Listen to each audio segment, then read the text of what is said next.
আসসালামু আলাইকুম everyone, welcome to my another video. আশা করছি সবাই অনেক ভালো আছেন। আমি আল্লাহর রহমতে ভালো আছি। ফাল্গুন চলেই আসলো। ফাল্গুনে ফ্লোরাল গহনা থাকবে না তা কি হয়? ফাল্গুনে ফ্লোরাল এক পিস ক্রাউন আমাদের সবার মাথায় যেন থাকে, সেই চিন্তা করে আমি আজকে খুব ইজি পদ্ধতিতে ক্রাউন মেকিং করা দেখাবো। ক্রাউন মেকিংয়ের ভিডিও নিয়ে হাজির হয়ে গিয়েছি।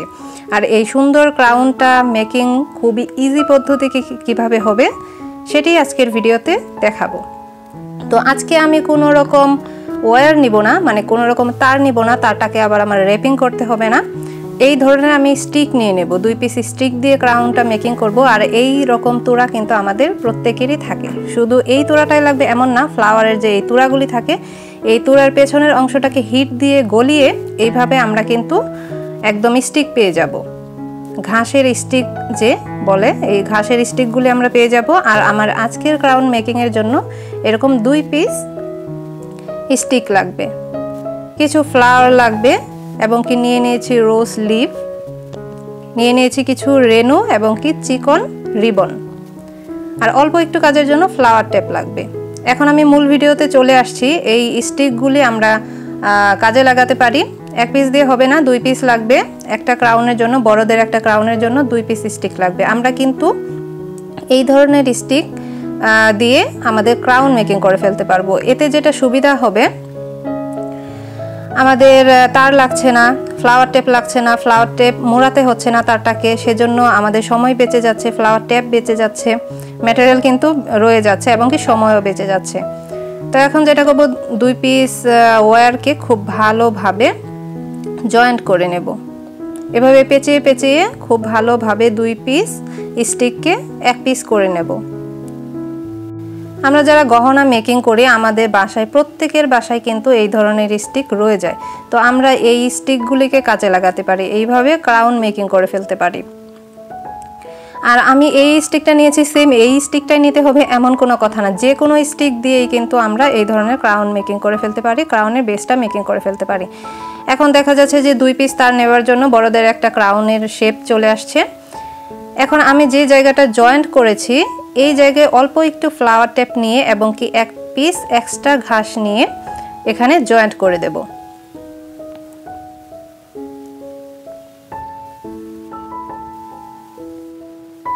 আর যখন আমরা গ্লু ইউজ করব তখন কিন্তু এই জায়গাটা আরো বেশি মজবুত হয়ে যাবে, তো খুলে যাওয়ার একদমই কোনো সম্ভাবনা নেই। তো এখানে 1 পিস এক্সট্রা ঘাস আমি দিয়ে দিলাম। আরও 1 পিস আমি যখন গ্লু গানটা ইউজ করব তখন আমি দিয়ে দেব। তো গ্লু গানটা আমি গরমে দিয়ে দিয়েছি, এখনও হিট হয়নি। আর এই ঘাসগুলিকে আমি একটু দূরত্ব দিয়ে দেব। একদম দেখা যাচ্ছে কিন্তু যে সমান দূরত্ব নিয়ে আমার ঘাসটা এই তারের ভেতরে রয়ে গিয়েছে। তো এই ঘরটা আমি করে নিচ্ছি, এটা হচ্ছে রিবন ঢুকাবো, সেই রিবনের ঘরটাকে আমি করে নিচ্ছি। আর আমার গ্লু গানটা গরম হচ্ছে, হিট হতে থাকুক। আর আমি খুব সুন্দরভাবে রিবনের ঘরটা করে নিলাম, 2 পাশেই আমি করে নিয়েছি। এখন আমার গ্লু গান গরম হয়ে গিয়েছে। এখন আমি যেটা করব, সমান দূরত্বে আমি এই ঘাসগুলিকে দিয়ে দিয়েছি। আর এটা এখন জয়েন্ট করে দেব, যেন পরবর্তীতে নড়াচড়া না করে ক্রাউনটা সুন্দর থাকে। সেই জন্য অল্প অল্প গ্লু দিয়ে, এই ঘাসের গোড়ালির অংশে অল্প অল্প গ্লু দিয়ে স্টিকের সাথে এটা জয়েন্ট করে দিচ্ছি। আর এখানে যেহেতু জয়েন্টটা পড়েছে, এখানে একটু গ্লুটা একটু সামান্য বেশি দেব, দিয়ে এইখানে যে এক্সট্রা ঘাস দিচ্ছি, এই এক্সট্রা ঘাসকে ভালোভাবে জয়েন্ট করে দেব।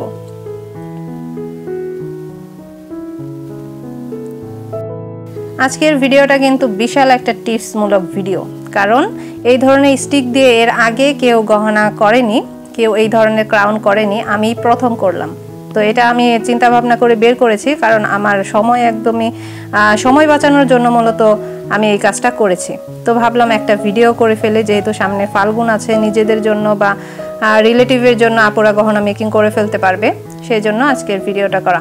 তো আমি কিভাবে ফ্লাওয়ারগুলি বসাচ্ছি একটু খেয়াল করি। এক একটা ফ্লাওয়ার কিন্তু এক এক দিকে বসাবো এবং কি রোজ লিফগুলি নিয়েছি, সেগুলি হচ্ছে ফ্লাওয়ারগুলোকে সাপোর্ট দেওয়ার জন্য, যেন ফ্লাওয়ারটা একটু মজবুত হয়, ক্রাউনটাও একটু সুন্দর হয়, মজবুত হয়। সেই জন্য রোজ ফ্লাওয়ারগুলি নিয়েছি এই ফ্লাওয়ারগুলিকে সাপোর্ট দেওয়ার জন্য। অনেকে কি করে, অনেক আপুরা দেখি যে মানে গহনা দেখলেও কিন্তু বোঝা যায় যে কিভাবে মেকিং হয়েছে। সেইভাবে আর কি দেখি যে এই ফ্লাওয়ারের পাপড়িটা নিয়ে স্টিকে পেঁচিয়ে দেওয়া হয়। তো ওইভাবে দিলে হয় কি গহনাটা সুন্দর হয় না, বোঝা যায় যে একটা ফ্লাওয়ারের পাপড়ি নিয়ে স্টিকে মানে পেঁচিয়ে দেওয়া হয়েছে।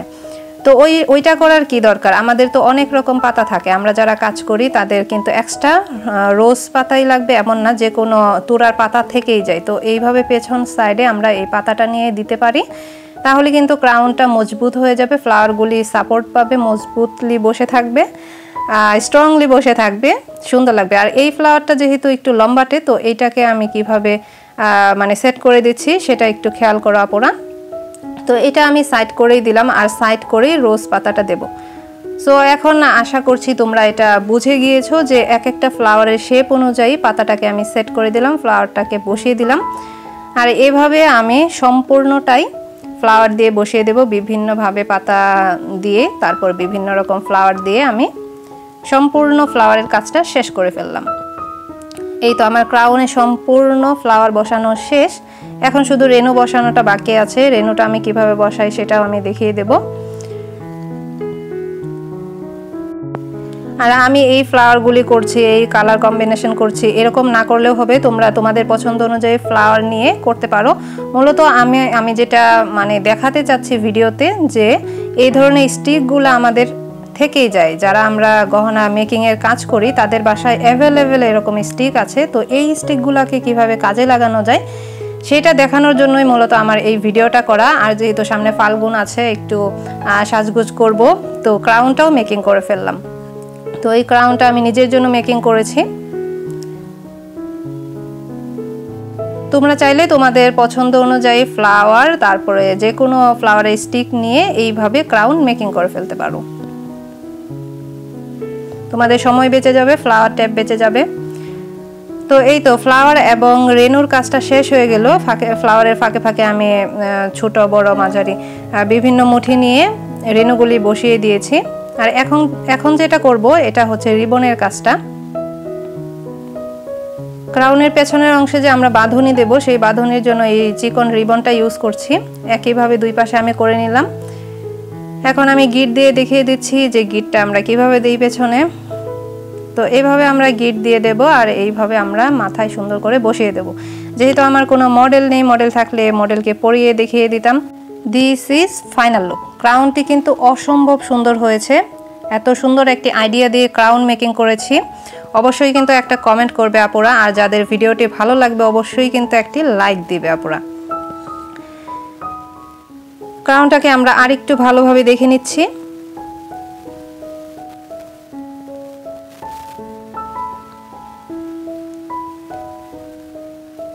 এই ছিল আমার আজকের ভিডিওটি ভালো লাগলে অবশ্যই একটি লাইক দেবে ফ্রেন্ডস।